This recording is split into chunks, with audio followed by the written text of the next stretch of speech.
Hey friends, wanted to make another quick little video here to show you some concerns and problems you run into, especially working on farm vehicles or vehicles or any kind of outdoor storage, even indoor storage, where these little critters can get in there and cause havoc. In an earlier video I showed this clutch cover was completely filled up, where they had filled the track all the way through down into the belt blower, if you will, and this thing was jam-packed. That's another big reason to shake and clear things out. You could still see some of the remnants from that.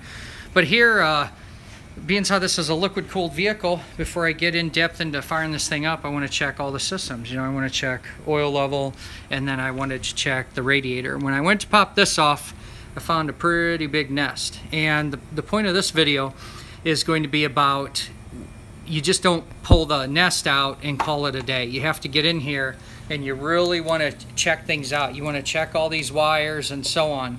At first glance, when I pulled the nest off, it seemed to just be sitting on here, no big deal. But as I really did my job and started digging around, look at this wire here.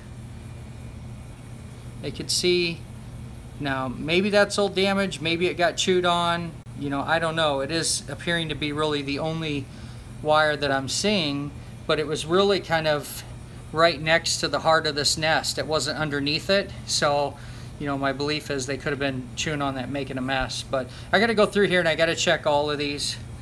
You can see that really looks like some teeth marks chewed up on there. So you see how I even have bare wire? Well, if that's a hot wire and it touches the ground, touches the frame or anything, it's going to blow a fuse, or worse yet, you know, melt if it's not fused on some accessory or something. So there it is. There's my little tip. I mean, this thing was made just one heck of a nest here. I had pulled out quite a few acorns and whatnot too. So I got some more work ahead of me, but that's my tip for, let me flip this around here. That's my tip here at How to Wrench on the things you should really consider and look into.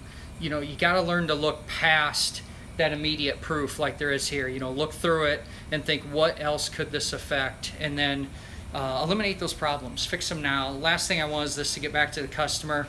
It works fine on the bench, but when they start going through the field and, you know, let's look at this vehicle again. It's an ATV. When they start, you know, bouncing around, running around out there, and this guy, that wire is able to touch something that it shouldn't, that problem's going to show its ugly head. And a lot of times they're a long ways from the truck or whatnot. So anyway, hope you're all doing well. Thanks again for all the support at howtowrench.com, all the memberships and donations that have come through. Fans, you are fantastic. Make it a great night, and as always, keep wrenching.